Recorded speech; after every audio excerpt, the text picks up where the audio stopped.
పిల్లలు మరో కొత్త కాన్సెప్ట్తో మీ ముందుకు వచ్చేసాను. ఈ భాగంలో మనం నేర్చుకోబోతున్నాం వర్డ్స్ ఎండింగ్ విత్ వై. ఈ వీడియోలో మనం వైతో ముగిసే పదాలను ఎలా చదవాలో నేర్చుకోబోతున్నాం.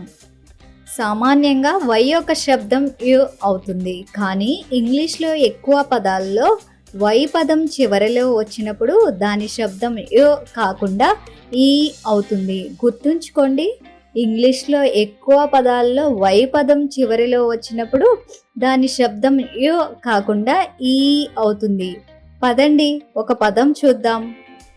పదం COPY.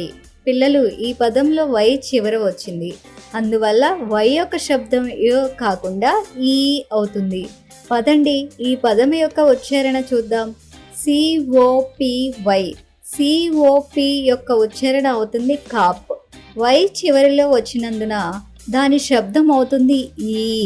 కాబట్టి COPY యొక్క ఉచ్చారణ అవుతుంది కాప్ ఈ. కాపీ. కాపీ అంటే నకలు చేయడం. మరొక పదం చూద్దాం. ఆ పదం BODY.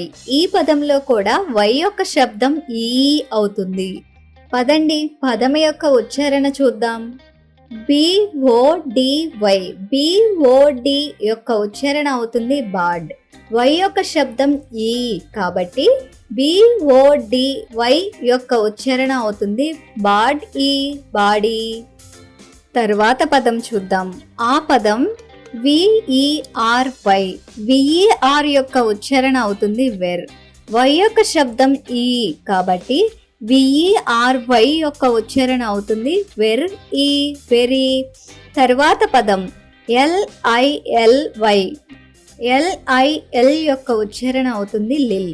వై చివరిలో వచ్చినందున శబ్దం అవుతుంది ఈ, కాబట్టి LILY యొక్క ఉచ్చారణ అవుతుంది లిల్ ఈ, lily. Words ending with S. మనం చివరిలో ఎస్ అక్షరం వచ్చే పదాల ఉచ్చారణ నేర్చుకోబోతున్నాం. పిల్లలు, మీకు తెలుసు ఎస్ యొక్క శబ్దం స అవుతుంది. పదండి ఒక పదం చూద్దాం. ఆ పదం CAPS. CAP ఉచ్చారణ అవుతుంది క్యాప్. ఎస్ యొక్క శబ్దం స, కాబట్టి CAPS యొక్క ఉచ్చారణ అవుతుంది క్యాప్స్, క్యాప్స్. తరువాత పదం చూద్దాం. ఆ పదం SEEDS. SEED యొక్క ఉచ్చారణ అవుతుంది సీడ్. దానికి మనం ఎస్ యొక్క శబ్దం కలిపినప్పుడు పదం యొక్క ఉచ్చారణ అవుతుంది సీడ్స్. తరువాత పదం చూద్దాం. CUTS. CUT యొక్క ఉచ్చారణ అవుతుంది కట్. ఎస్ యొక్క శబ్దం స, కాబట్టి CUTS యొక్క ఉచ్చారణ అవుతుంది కట్స్.